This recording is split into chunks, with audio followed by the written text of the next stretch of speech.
बिस्मिल्लाहिर्रहमानिर्रहीम। जनाब, हमने कल चैप्टर नंबर 3 का आगाज़ कर दिया था और हमने बार बार आपसे हम कह रहे हैं कि लॉ जो है वो ग्रेजुअली चीज़ों को रिफाइन करता जाता है। हमने टाइप्स ऑफ कॉन्ट्रैक्ट बढ़े, फॉर्मेशन के एतबार से, इन्फोर्सेबिलिटी के एतबार से और परफॉर्मेंस के एतबार से। कुछ हमने टर्म से अपने आप को वाकिफ़ कर लिया था। आज हल्की हल्की सी इनकी डेफिनेशंस को देखते हुए चलते हैं। Express contract, a contract made by word spoken और रिटन, ठीक है ना, जस्ट वन लाइन आ गई।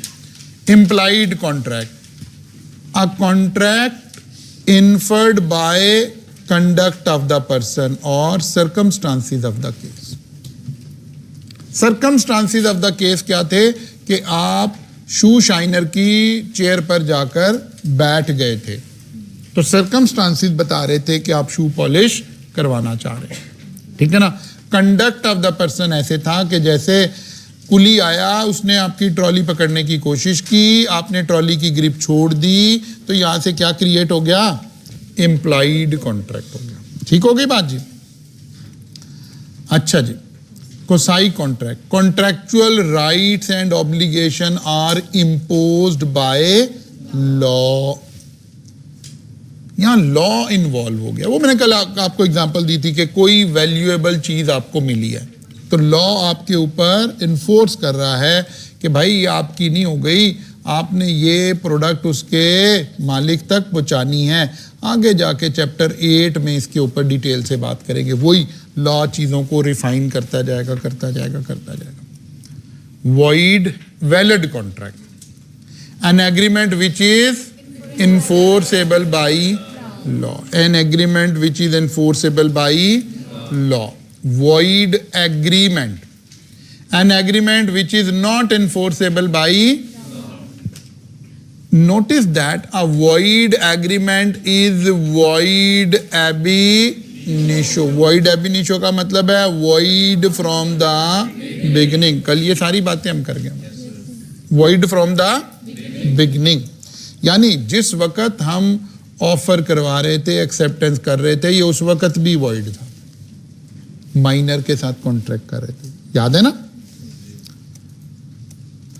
Void, a contract which ceases to be enforceable by law become when it ceases to be, जो बाद में सीजेस टू एनफोर्सेबल हो गया, यानी बाद में एनफोर्सेबल नहीं रहा। जब मैं कॉन्ट्रैक्ट कर रहा था, जब ऑफर करवा रहा था, जब एक्सेप्टेंस हो रही थी, जब कोई थोड़े पैसे एडवांस दे रहा था, उस वक्त लॉ को कोई प्रॉब्लम नहीं थी। जब मैं वो शादी हॉल की बुकिंग करवा रहा था और शादी हॉल वाला पैसे लेके मेरी फलां डेट पर फलां टाइम से फलां टाइम हॉल की बुकिंग कर रहा था, ये एक वैलिड कॉन्ट्रैक्ट था। बाद में गवर्नमेंट ने अनाउंस कर दिया कि नहीं जी, आउटडोर इवेंट्स पे पाबंदी लग गई, अब ये कॉन्ट्रैक्ट क्या हो गया? वॉइड हो गया। लेकिन अब लफ्ज क्या यूज करूं सही? Void contract. जो कॉन्ट्रैक्ट सब्सिक्वेंटली वॉइड होगा दैट बिकम वॉइड कॉन्ट्रैक्ट, और जो at the time of formation ही वॉइड होगा that will be void agreement. ठीक है ना? ये दो फर्क समझ आ रहे हैं ना? अच्छा जी, notice that void contract was valid contract at the time of formation, but subsequently it ceases to be enforceable. Done? Voidable contract, an agreement which is enforceable by law at the option of aggrieved party and not at the option of। अच्छा, जब कोई contract होता है ना और dispute, contract हम कर ही क्यों रहे हैं? अगर डिस्प्यूट हो जाए तो अदालत से हेल्प ली जा सके। जब कॉन्ट्रैक्ट हुआ और डिस्प्यूट हो गया तो लॉ ना इन दो लोगों को, वो जो ऑफरर एंड ऑफरी थे, डिस्प्यूट होने के बाद लॉ उन्हें दो नजर से देखती है। एक को कहती है एग्रीड पार्टी और एक को कहती है defaulting party. Will you purchase my house for ₹10 million? उसने कहा जी यस। इसने 1 million दे दिया उसको एडवांस, और बाकी तय हुआ 1 महीने के बाद आप बाकी के पैसे दो, मैं आपके नाम घर ट्रांसफर कर दूंगा। अब ना ये फोन उठा रहा, ना ये पैसे ले रहा, ना ये घर ट्रांसफर कर रहा, और हम बारे बारे फिर रहे हैं। अब हम अदालत जा रहे हैं। हम कौन है? Agreed party. हमारा नुकसान हुआ है, हमारा 1 मिलियन गया हुआ है, 10 लाख गया हुआ है। सामने वाले का तो कोई नुकसान नहीं हुआ हुआ ना, उसके पास हमारा 10 लाख भी है, घर भी अभी उसके नाम ही है, वही कब्जा भी उसका ही है, सब कुछ उसका है। तो वो कौन बन गया? वो कौन बन गया? Defaulting party. ठीक है ना। जैसे ही कॉन्ट्रैक्ट में कोई प्रॉब्लम आई तो 2 लोग हो गए, एक एग्रीड पार्टी बन गई और दूसरा। अगर लॉ एग्रीड पार्टी से पूछे बता तेरी रजा क्या, then this contract is called. ठीक है ना। अच्छा जी, illegal an agreement the object of which is illegal, unenforceable, an agreement which is otherwise valid but due to some technical lacking such as writing या registration remain unenforceable। तो कहते हैं बात तो ठीक थी, सारा एग्रीमेंट तो आपका ठीक था, लेकिन लॉ ने कहा हुआ था इसे लिखवाओ, आपने लिखवाया ही नहीं हुआ। लॉ ने कहा हुआ था ना सिर्फ लिखवाओ बल्कि इसको रजिस्टर्ड भी करवाओ, आपने रजिस्टर्ड नहीं करवाया हुआ। आप वैसे ठीक थे, लेकिन अब अनफॉर्चुनेटली हम आपकी मदद कोई कर नहीं सकते। इस वाले कॉन्ट्रैक्ट को क्या करें? अनएनफोर्सेबल। अच्छा जी, executed a contract where both parties have performed their respective promises। आपने पेमेंट दे दी, सामने वाले ने मोबाइल दे दिया, आपने पेमेंट दे दी, सामने वाले ने बाइक दे दी, आपने पेमेंट दे दी, सामने वाले ने लैपटॉप दे दिया। कौन सा कॉन्ट्रैक्ट हो गया? एग्जीक्यूटेड कॉन्ट्रैक्ट हो गया। ठीक है ना। Executory, something pending. अब देखना है एक बंदे का पेंडिंग या दोनों का pending. Unilateral versus bilateral. 7 minute लगे हमें कल की सारी चीजों को दोबारा रिवाइज करने में। ये स्केच कल हम बना कर गए थे टाइप ऑफ फॉर्मेशन के एतबार से, एनफोर्सेबिलिटी के एतबार से और परफॉर्मेंस। क्या ये सारी टर्मिनोलॉजीज आपको समझ आ गई? पक्की बात है। ये तो हमने ना एक एडिशनल काम किया है, किताब ने ऐसे नहीं किया हुआ था। हमने सारे लॉ में से सारे लफ्ज उठा के एक दफ़ा समझ लिए हैं, ताकि बजाय इसके बार बार इसी में फंसे रहे कि सर ये वॉइडेबल और वाइड में क्या फ़र्क है, एग्रीमेंट और कॉन्ट्रैक्ट में क्या फ़र्क है। ये हमने एक जगह कर लिया। ठीक है ना। अब हम अपने सिलेबस को आगे लेकर चलते हैं तो एक अहम बात दोबारा हमारे सामने आ जाती है, एसेंशियल्स ऑफ वैलिड कॉन्ट्रैक्ट। पहले एसेंशियल आए किसके? ऑफर के। फिर एसेंशियल आए किसके? एक्सेप्टेंस के। अब हम किसकी बात कर रहे हैं? कॉन्ट्रैक्ट की। Essentials of valid. असल में जो ये स्लाइड है ये हमारे कॉन्ट्रैक्ट एक्ट का 70% सिलेबस यहाँ लिखने लगे हैं, यानी बाकी 70% हमने अब इस स्लाइड की तफसीलात पढ़नी है अपने उसमें। ठीक है ना जी। नंबर 1 ऑफर एंड, इसकी तफसीलात हम चैप्टर पिछले में पढ़ाए हैं। Essentials of offer, essentials of acceptance, legal, इसकी तफसील भी पढ़ा है। Intention to create legal relation, domestic, religious and commercial. ठीक है ना, वो वाली बात ये भी पढ़ा है। इसका मतलब है यहां से शुरू होने लगा competency of. Number 4, number 5, number 6, number 7, number 8, number 9, number 10 legal for. ये इसकी वजह से अनएनफोर्सेबल हो रहा था कि अगर आपने फॉर्मेलिटीज पूरी नहीं की है। इसका मतलब है अनएनफोर्सेबल जो भी हम पढ़कर आए हैं वो कौन सा कॉन्ट्रैक्ट है जिसमें बाकी 9 बातें तो मौजूद हैं, 10वीं में प्रॉब्लम है। जब हम कोई कॉन्ट्रैक्ट करें तो उसमें ये 10 इंग्रेडिएंट वैसे ही होने चाहिए जैसे हम यहां पढ़ रहे हैं। ऑफर में ऑफर के एसेंशियल्स मौजूद होने चाहिए, एक्सेप्टेंस में एक्सेप्टेंस के एसेंशियल्स मौजूद होने चाहिए। हम दोनों लोगों की intention to create legal relation होने चाहिए। ठीक है ना। अब यहां से अगली बातें हमने लेकर चलनी है, ठीक है ना। ये दो बातें तो हम पढ़ आए हुए हैं, ये सारी बातें, ये वही वाली स्लाइड दोबारा मैंने यहाँ पे जस्ट लिखी हुई है, ये वही सोशल डोमेस्टिक सारी बातें दोबारा आ गई। यहां से शुरू करने लगे हैं, कॉम्पिटेंसी ऑफ पार्टी। कौन कॉन्ट्रैक्ट कर सकता है? लॉ कह रहा है parties to an agreement must be competent to contract, only competent party can contract. किसी काम के करने की कोई कॉम्पिटेंसी होती है ना। मसलन सीए की कॉम्पिटेंसी क्राइटेरिया क्या था? आपने एफएससी कर रखी हो और 60% मार्क्स हो। एक बच्चे ने एफएससी नहीं की हुई है, मैट्रिक किया हुआ है, वो सीए शुरू कर सकता है? नो। क्यों नहीं कर सकता? He is not competent.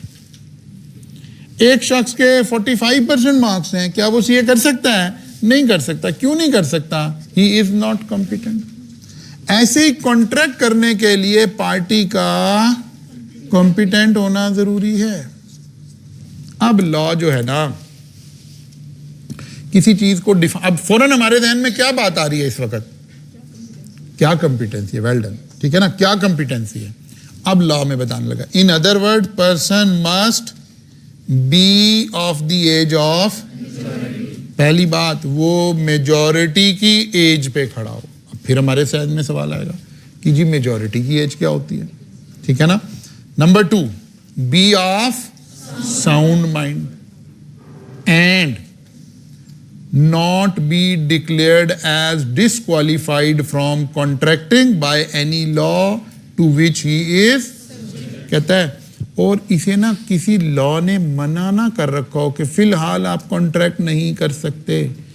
अच्छा, पहले तो एक लॉ का मिजाज समझें, ये आपको उधर टैक्स में भी काम आएगा। जब लॉ कोई बात कहते हैं ना कोई कि ये पॉइंट बना ABCD या रोमन में 1 2 3 4 5, अब हमने देखना होता है कि ये इनमें से कोई एक कंडीशन पूरी करनी या सारी पूरी करनी।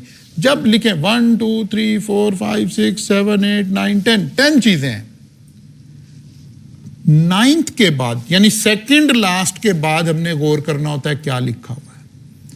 अगर एंड लिखा है तो इसका मतलब है सारी पूरी करनी है, और अगर यहां और लिख देते तो इसका मतलब होता है इसमें से कोई एक पूरी करनी है। बाद दफा जो लेजिस्लेटर होता है ना, जो लॉ लिख रहा होता है, उसे क्या कहते हैं? लेजिस्लेटर। बाद दफा लेजिस्लेटर की अपनी अंग्रेजी कमजोर होती है, वो हर एक के साथ एंड लगा देता है। ये हमारे जैसे बंदे को पता लग रहा होता है, ऐसे लिखना ही नहीं आ रहा था। एक दफा लिखना काफी है, ठीक है ना। अगर 5 पॉइंट हैं तो सेकंड लास्ट कौन सा बना? फोर्थ के आखिर में ऐसे कॉमा लगा के एंड लिख देंगे तो मतलब सारी कंडीशन पूरी करनी है। इस वक्त तीनों कंडीशन पूरी करनी कि एक पूरी करनी? तीनों पूरी करनी है। क्यों?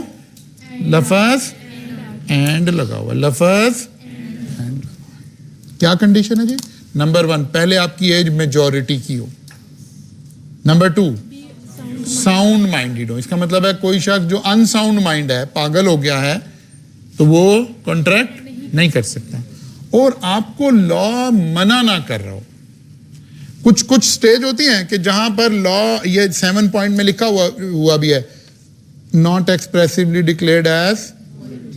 कुछ सिचुएशन ऐसी होती हैं जहां लॉ आपको मना कर देता है, इस सिचुएशन में आप कॉन्ट्रैक्ट नहीं कर सकते। मसलन एक कैदी कैद में रहते हुए कोई कॉन्ट्रैक्ट नहीं कर सकता।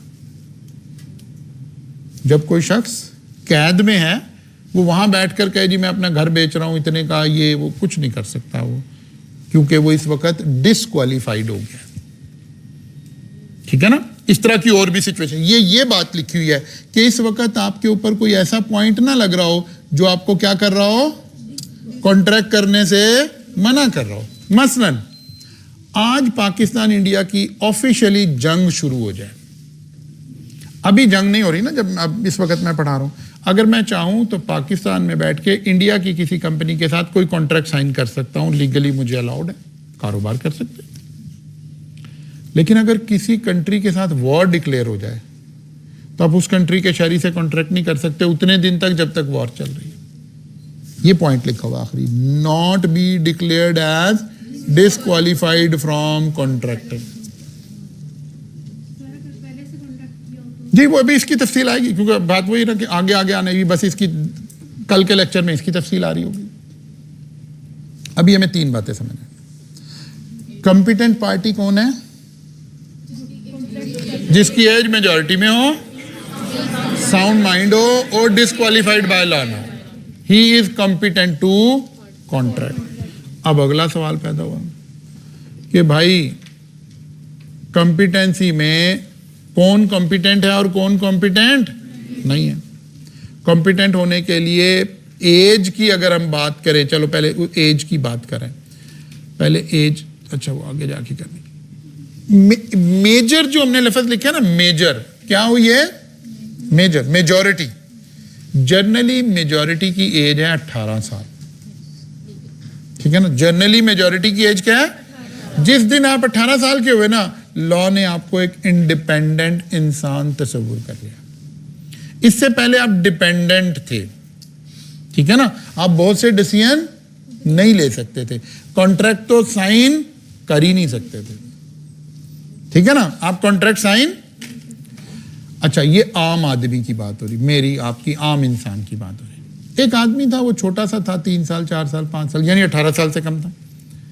उसके पेरेंट्स की डेथ हो गई, तो लॉ क्या करता है? किसी को गार्डियन अपॉइंट कर देता है, ठीक है ना। अगर किसी शख्स की एज, छोटी एज में उसके पेरेंट्स की डेथ हो जाए, तो रिश्तेदारों में से किसी को गार्डियन अपॉइंट कर देते हैं। अगर किसी बच्चे के गार्डियन अपॉइंट हुए हों, तो वो बच्चा 21 साल में जाके मेजर होता है। बात समझ आई?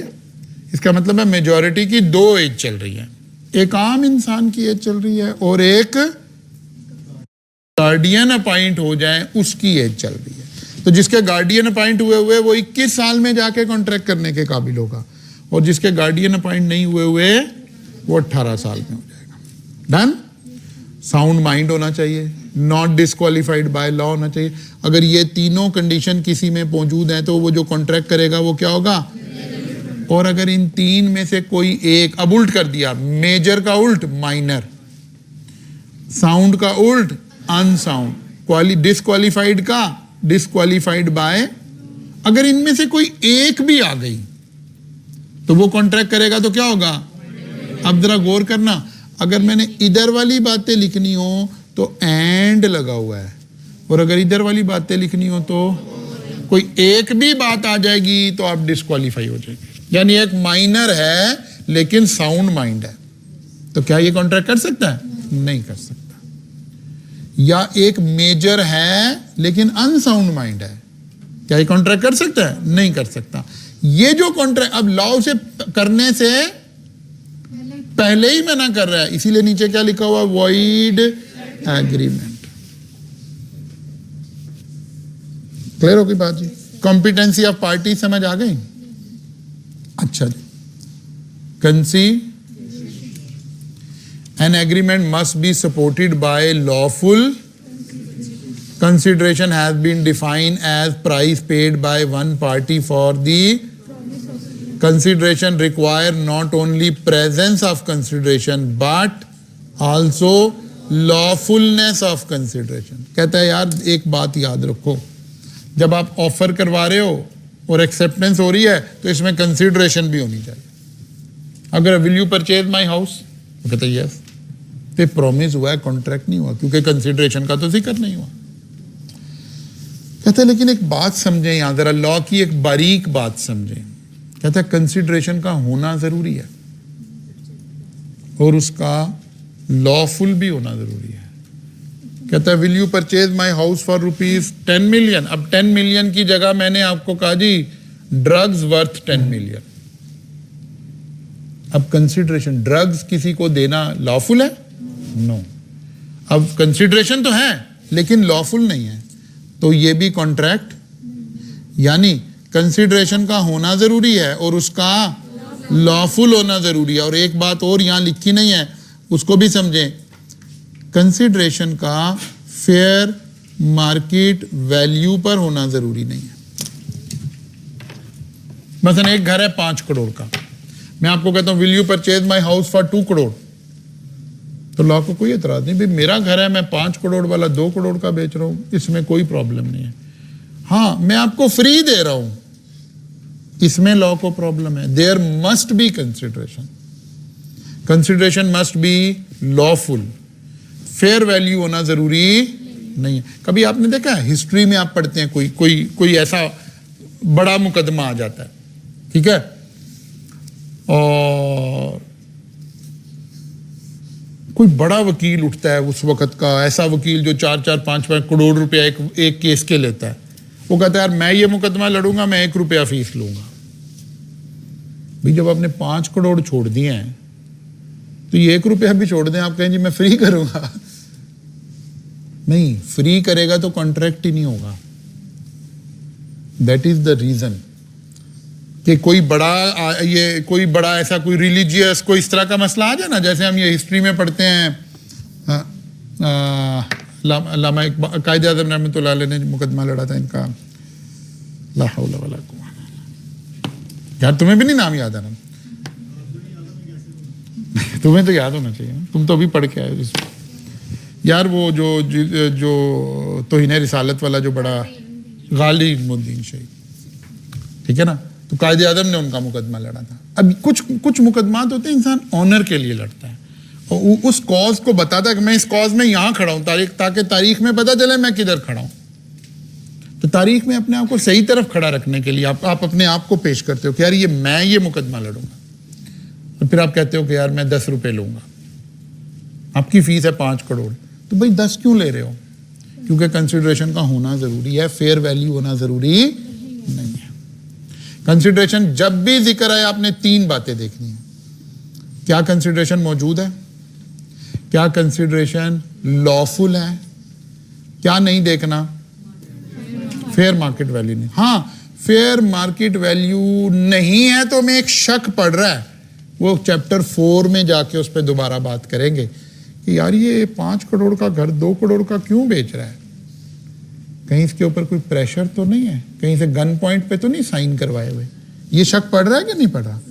ये वाली बात हमने चैप्टर 4 में देखनी है, मैं अभी यहाँ नहीं छेड़ रहा। मैंने आपको बार बार बोल रहा हूँ ना, लॉ आहिस्ता आहिस्ता आहिस्ता रिफाइन होना शुरू होता है। हमें एतराज कोई नहीं, अगर तो वो अपनी विल से कर रहा है, फ्री विल से कर रहा है, तो हमें कोई एतराज नहीं, वो 1 रुपए का दे दे।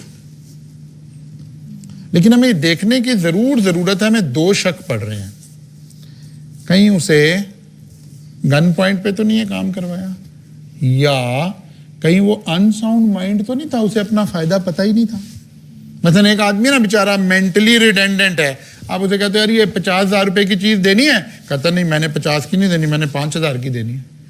तो आपको यहीं से पता चलता है कि ये थोड़ा मेंटली बेचारा रिडेंडेंट है, इसको अपना बेनिफिट समझ नहीं आ रहा कि 50,000 में इसका बेनिफिट है या 5,000 में इसका बेनिफिट है। ये 2 शक हमें जरूर पड़ रहे हैं अगर मार्केट फेयर वैल्यू नहीं है तो। और अगर ये 2 हमने कंफर्म कर लिए तो फिर लॉ को कोई एतराज नहीं, आप 1 रुपए की चीज बेचते हैं जी, दे सकते हैं, फिर सामने वाले का टेस्ट कराना चाहिए, ये जो इसके करा रहे हैं फिर उसका कराना चाहिए, ठीक है ना, कि भाई वो मेंटली ठीक है। देखिए लॉ क्या कह रहा है, लॉ कह रहा है आप 2 की मर्जी, जो मर्जी फेयर वैल्यू रख लो। हाँ, बैक एंड पर हम एक चीज जरूर देखेंगे कि कहीं कोई बंदा अनड्यू इन्फ्लुएंस में तो नहीं है, कोई गन पॉइंट पे तो नहीं कराया जा रहा। अच्छा जी, आ गई बात फ्री कंसेंट। एक अहम इंग्रेडिएंट यह है कि जब आप कह रहे हो ना यस, तो ये यस अपनी मर्जी से कह रहे हो या हमारी मर्जी से कह रहे हो, ठीक है ना। बाद दफा होता है ना आपका कोई एसेट होता है, वो आपका ना उसकी कोई एक स्ट्रेटेजिक पोजीशन होती है। मैं इसे समझाने के लिए ना एक एग्जांपल देता हूं। ये राइस है ना, इसके पीछे वाला बिल्कुल जो घर है, अब इस घर की एक स्ट्रेटेजिक पोजीशन है। मेन रोड पर यहां जो प्लॉट है ना, इनकी कीमत कोई तकरीबन 40-50 करोड़ रुपए अब हो चुकी हुई है, ठीक है, बड़ी रोड के। लेकिन जो पिछले वाला घर होगा ना, इसकी कीमत होगी कोई 10 करोड़ रुपए। अच्छा, अगर ये पिछले वाला ही घर हमें मिल जाए तो हम ये दीवार निकालेंगे, हमारा वो अगले वाला ही बन जाएगा। बात समझ आ रही ना। अब हम उसे कह रहे हैं यार घर बेच दो भाई, घर वो कहते नहीं बेचना, नहीं बेचना। फर्ज किया वो 10 करोड़ का, हमने 15 करोड़ लगा रहे हैं, वो फिर भी नहीं दे रहा, वो 10 का हम उसे 20 लगा रहे हैं क्योंकि हमारा तो 50 वाला बन जाएगा। वो कहते हैं भाई नहीं बेचना। अब आखिर तंग आके एक दिन हम कहते हैं यार तुम्हारे अकेले ही बच्चे स्कूल जा रहे होते हैं सुबह, तुम्हें अपना ख्याल नहीं तो इन बच्चों का तो ख्याल करो। अब बात समझ आ रही मैं क्या कह रहा हूं? लॉ कह रहा है यार ये वाली कहानी ना करा देना बीच में। तो वो जो उसकी जो विल ले रहे हो, उसकी जो रजामंदी ले रहे हो, उसकी जो कंसेंट ले रहे हो, that must be free. Consent must be free. अब फ्री कंसेंट को कैसे? N agreement must be made by parties by free consent. Consent is, अच्छा अब लॉ क्या करता है? बाद दफा किसी चीज को पॉजिटिवली डिफाइन कर देता है, बाद दफा नेगेटिवली डिफाइन कर देता है। अभी हमने कहा who is competent, positively define किया, जिसमें ये 3 चीजें हो वो कॉम्पिटेंट है। एज ऑफ मेजॉरिटी हो, साउंड माइंड हो, नॉट डिस्क्वालिफाइड बाय लॉ हो तो कॉम्पिटेंट है। अब हम ये नहीं कह रहे कि फ्री कंसेंट क्या है, हम उसे नेगेटिवली डिफाइन करें। क्या करें? Consent is not free if it is obtained by cogen, undue influence, fraud, misrepresentation. 5 चीजें कहता है अगर इन 5 चीजों का आप इस्तेमाल करें ना कंसेंट लेने के लिए, हाँ करवाने के लिए, तो ये कंसेंट फ्री नहीं है। इन 5 का इस्तेमाल ना करें तो फिर फ्री है। पहली क्या है? कोजन का मतलब होता है किसी को डांटना, मारना, गन पॉइंट पे करना, किडनैप करना। ये जो भी मैंने जुमला बोला, क्या यार बच्चे तुम्हारे अकेले स्कूल जाते हैं, इनका ही ख्याल करो। कोई धड़ी लगाना, थ्रेट देना, ये क्या कहलाता है लॉ में? कोजन। अनड्यू इन्फ्लुएंस का मतलब होता है कोई अपने ओहदे का इस्तेमाल कर लेना। मसलन मैं ही इस इलाके का कमिश्नर इनकम टैक्स हूं, तो मैं तो कहूंगा अच्छा यार फिर मैं तुम्हें निबड़ लूंगा। बात समझ आई? अपने किसी ओहदे का नाजायज इस्तेमाल करना। मारा पीटा नहीं है। कोजन का तो मतलब है फेंटा लगा दिया है, ठीक है ना? मारा पीटा नहीं है, तड़ी नहीं लगाई, बल्कि अपने ओहदे का नाजायज। और एक ये उससे फ्रॉड करके, धोखा दे के हमने करवा लिया। यानी उसे नहीं बताया कि घर के कागजात साइन करा रहे, कोई सादा सा बंदा था, हमने उसे शो किया गाड़ी उसकी खरीद रहे हैं और साइन किस पे करवा लिए? घर वाले पे करवा दिए, फ्रॉड कर लिया। इसी तरह मिसरिप्रेजेंटेशन, मिस्टेक, ये चारों बातों की तफसील चैप्टर 4 में हमने अलग अलग पढ़नी है। यहाँ नहीं पढ़नी है, सिर्फ नाम पढ़ना है या डेफिनेशन पढ़नी है। किसकी? फ्री कंसेंट की। देखेंगे अभी फ्री कंसेंट के लिए सारी होना लाजिम, ठीक है ना? इसमें पांचों की पांचों बातें होनी चाहिए, इनमें से कोई भी आपने इस्तेमाल ना किया। लॉफुल ऑब्जेक्ट,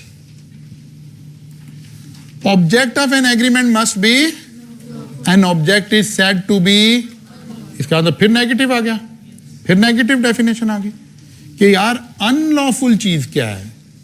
कहता है if it is forbidden bye, अगर कानून में लिखा हो ये काम नहीं कर सकते, जैसे ड्रग की तिजारत नहीं कर सकते, मनी लॉन्ड्रिंग नहीं कर सकते, किसी की जान माल इज्जत आबरू को नुकसान नहीं पहुंचा सकते, forbidden by law.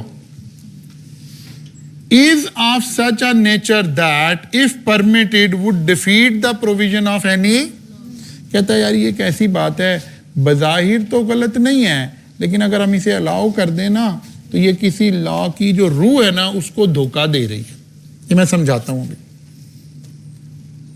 It is fraudulent, it involved an injury to the person or property of another person.